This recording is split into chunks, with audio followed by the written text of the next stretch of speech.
In this video, I wanted to share with you the biggest differences between billionaires and millionaires after studying a ton of them. I've probably watched thousands of interviews of millionaires. There's actually shows and podcasts where they literally just bring on millionaires or business people to interview. And I found some very common themes. So here are the top most common. I'll start with the most important differences. First one is a difference in how they think. As they tend to make more money from 1 million to 10 million to 100 million and beyond, their thinking is different. Many millionaires, they're still stuck on this per hour type comparison basis.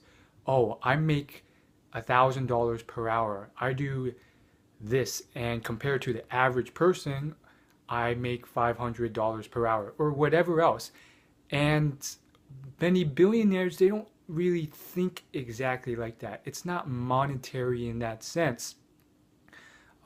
What I mean by that is there's very little comparison by the per hour level because they've completely removed that level of thinking. Many never had it to begin with. It was always about a bigger picture, which oftentimes scaled immediately and scaled to a very large extent, which pretty much means that when you're selling a product to 1 million people across the country, you're making a ton of money. There's no per hour thinking. And I think that frame of thinking is still very based on employee type thinking. The second thing is very similar to number one, but slightly different. Many billionaires, they think in terms of a higher picture or a higher impact in terms of something that's scalable and can reach a lot of people. So for instance, let's look at Facebook. They're looking at impacting and getting a global user base. Let's look at more traditional billionaire type companies. Candy is a huge one. Most people don't realize this. There's many billionaires in candy. Candy is something that's scalable and can reach a lot of people. Oil is another one. Microsoft with its software. There's Walmart with its discount retail stores that stretch globally. Whereas if you look at many millionaires who may make $1 million per year, their thinking is still based off, oh, I did $70,000 at this event. That's pretty good compared to the average person.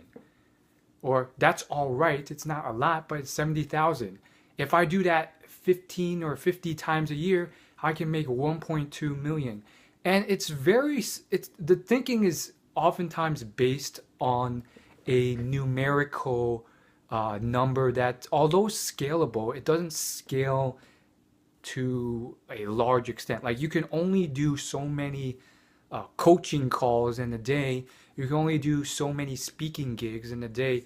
You can only do so many events and sell to people. Again, let's get to point 3, which I think is important. This one's optional, but I think really important. Having said all this, I do think, having studied a lot of billionaires, many of them never set out to become a billionaire. I think that's another huge mindset thing. Many millionaires, they set out to be millionaires, and partially, if not wholly, sometimes they're motivated by the money. I think if, once you get to a millionaire level, many nonetheless have a certain level of passion there. But at the billionaire level, I think if you look at people like big companies that were founded by people, whether it's McDonald's, Coca-Cola, Disney, Walmart, Microsoft, General Electric, a lot of these things did not start at all with, oh, I want to make $1 billion and I'll be this hotshot. Whereas for a lot of millionaires, I think that's one of the things that, it drives them. It's not what wholly drives them, but it drives them more than what billionaires do. Maybe it's only 30% for millionaires, but for billionaires, it's maybe close to 0%. If you look at Elon Musk or Bill Gates and you study their documentaries or their biographies, they really don't constrain themselves to like, oh, I'm going to do this to become a billionaire and I'll be this hotshot, the richest guy in the world. That was never in their mind. In fact, they just wanted to create awesome stuff, and sometimes they didn't even know how big it would go. Fourth thing. So the first three are probably the most important. If you just want to stop here, that's great. But number four, the fourth thing is patience. I know nowadays there's a lot of these quick billionaires, but I think for the most part, I think there will still be a lot of billionaires who get there in their 40s or 50s or 60s, because it's a much more stable, safer path. And I think I'm pretty darn sure that success is not this overnight success lottery thing. It's more of like a long-term patience and hard work and perfecting your skill, and that does not happen overnight. So patience is another huge one. Fifth thing would be focus on one skill. Some millionaires get there by juggling like 3 or 5 different businesses. They got one foot in real estate, another somewhere else. That works and it's all good and stuff. And there's a lot of millionaires who are doing really well compared to the average person. They're way beyond them. Like they're in the top 1% of the 1%. But having said that, they also seem to lack in the sense that, they still think in terms of, I can do this and then I'll make 50,000 a year. And it's very numerical. It's like 50,000 per year. I'm making 100,000 per month. And it's like, okay, that's great. But that numerical benchmark, it can constrain you in certain ways rather than put you to a higher level in a sense. The sixth thing is that sometimes you want to really do what really interests you rather than just for the money or anything. So this one is not really about making more money. This 6th point is kind of weird in the sense that it's about a higher lesson I've learned. Quite frankly, I do think that a lot of these billionaires would still be doing what they did if they made like 10 million a year. They were not fully constrained by making more money. However, they also, at the back of their mind, they are aware of certain levels of scalability in business and growth and profitability. Again, I'm not an expert in this field, but it's interesting to understand. Like, again, the emphasis is not so much on making $1 billion. Like, if it takes you $1 billion to be happy, you have a bigger problem at hand. It's not the money that's the problem. It's some deeper psychological issue or just a lack of understanding. The 7th thing is to realize that, again, these are rules of thumb. So there are exceptions out there. There are billionaires who are unhappy, billionaires who done all sorts of random stuff. 7th thing is complete and utter focus on one business that they have devoted themselves to and grown for 10 plus years. If you look at any business that's gone on to succeed, this guy did not have diluted focus. And, for the average person, diversification could be good in a sense where it's like, I don't know what I'm doing. If I screw up, I'm probably going to, so it's better to just hedge my bets, so that way if I screw up, which I know I will, I won't lose much no matter what. I won't make as much, but it's still good. But really fully devote yourself to one business and don't have like 5 side hustles. If you have like 5 side businesses, none of them are going to take off because you're stretched in too many directions.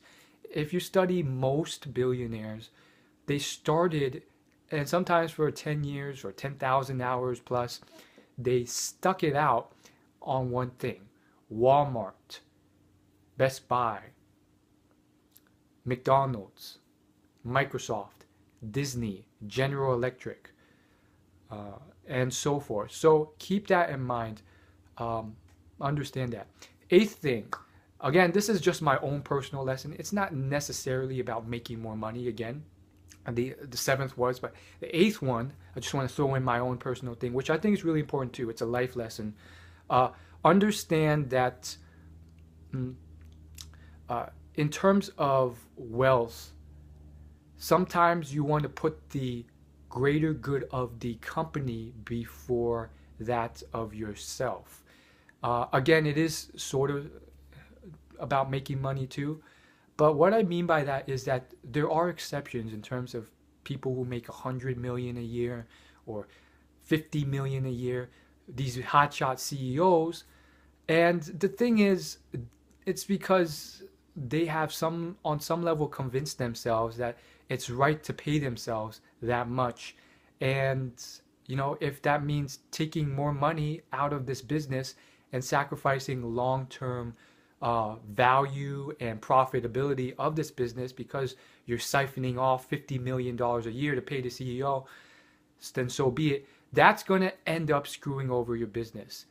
And if you look at someone like Warren Buffett, he has been one of the few out of tens of thousands of business people who have paid themselves a salary of $100,000 a year every single year, not $50 million a year like the Disney CEO or whatever else.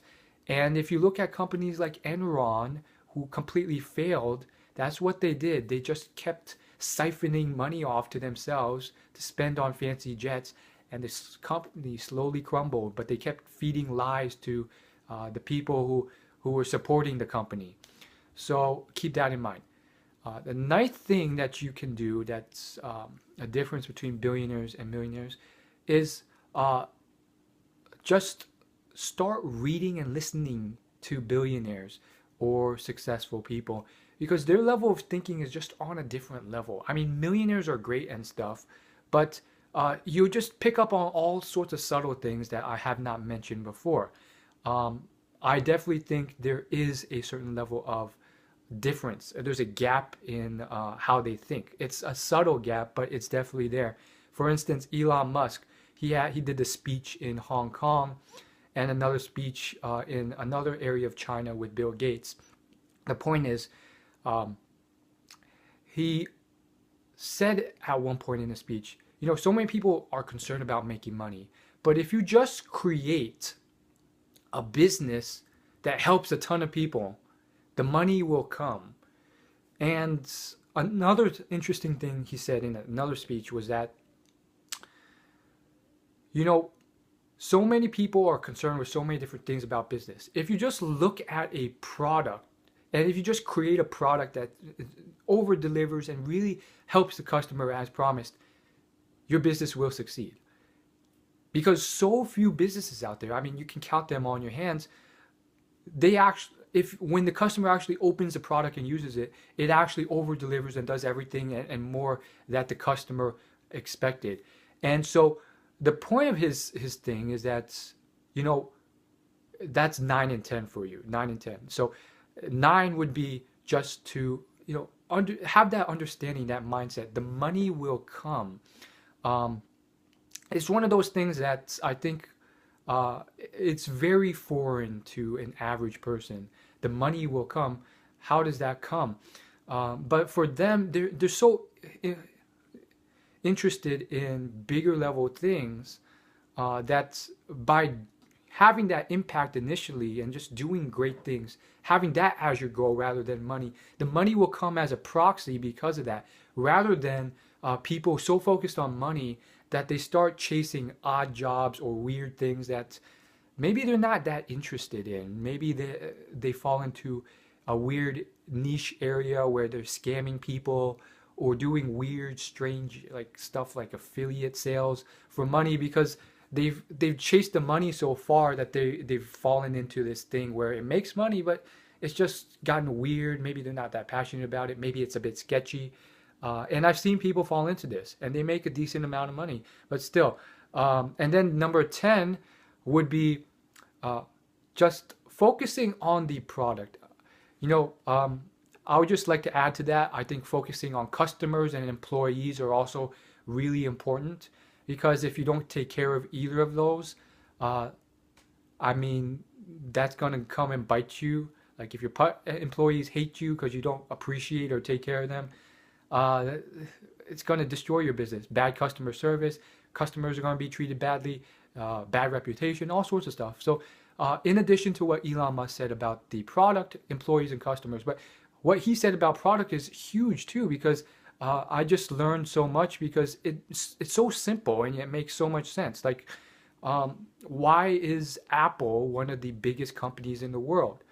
Well, because the iPhone is just so useful. It's so good in so many ways that I've seen people who are straight up broke, who are janitors, who will get the latest iPhone consistently. And I'm seeing all these people who are broke still devote a portion of their cash to getting the latest iPhone. Why is that the case? Why is it so appealing? It's a product that almost sells itself. Everyone has it and it's actually incredibly useful. Right now I'm recording this on my iPhone with 2 taps. I can upload this onto YouTube if I wanted to. And then, you know, with a few more taps, I can check all the social media, post different things, check my email, call someone, text someone, store songs, play songs, watch videos, watch and listen to songs, podcasts. It's so useful, so versatile, so helpful. It's helped celebrities like Taylor Swift record music and contributed to her composition. It's an incredible thing. And so, honestly, I think that's huge. You know, incredible product is very tough to do though, but it really does make sense. I would say that's it for this video. I wouldn't say, having said that though, these are all just opinions and theories. I do think that there are other billionaires who would maybe disagree with Elon Musk. They would say stuff like, well, you know, even if it's a great product, if a tree falls in an empty forest, no one's going to hear it. And that's arguably pretty true too. A lot of these big launches for products or apps that you've heard of that are so famous, some of them have like huge marketing behind them because you have this incredible thing, but just no one knows about it. Like they're like Tinder, for instance. And so that's another interesting thing to be aware of. So thanks so much for watching this video. I think I've just been picking up on these things as I've been watching millionaires give speeches or give interviews. And I think this is something that a lot of people who study millionaires or interview them or read a lot of books by millionaires, they never pick up on because for whatever reason they don't watch or read billionaires that much and they don't see those subtle differences. And it's becoming increasingly apparent to me. So for me, I like to have a mixture of both of them because they're both useful in a sense. Why? Because, you know, sometimes it's more tangible or realistic to just get my next step forward and not be overwhelmed by billion-dollar status. But at the same time, to think at a high, big level, sometimes it's critical to maybe cross-reference or check or maybe just read a biography of a billionaire. So thanks for watching. Keep those in mind. If you learn nothing else from this video, I think the biggest difference would be this numerical thing. A lot of millionaires, they have this numerical cross-reference or comparison check. Oh, I sold $70,000 at this event. That's pretty good. If I do that 50 times more a year, I can make $1 million. Well, that's good and stuff, but it's still very numerical. It's scalable, but only to a certain extent. And honestly, that's completely fine though. If that's what you want to do, if that's what you're most passionate about, and speaking is where you want to, shine, and that's what you love doing, then I would say sometimes that's what you want to do. You may make less money, but hey, 1 million a year. I mean, that's, you can easily live off that. Don't be, it's not about the money sometimes. And there's so many different stories. A great book about this is Life is What You Make It. But there's many stories of how people have sacrificed money, or their passion or their love for more money, and been less happy because of it, or screwed. So sometimes just keep doing it. You may make less money than $100 million, but if the fact is that, oh, I need to get to 100 million before I could be happy or successful or reputable, there's another issue at hand anyway. So keep that in mind. Maybe you could do a little bit of both. Maybe be a bit strategic. How can I scale this while maintaining my passions as well? Or maybe you can just all around look to a higher level and think, money aside, how can I have the greatest level of impact on helping the most amount of people that I want to help? Not just everyone, but the people that I think I can really help. So, food for thought. Again, I'm not an expert. These are just theories. And of course, I'll see you next week. Thanks for watching.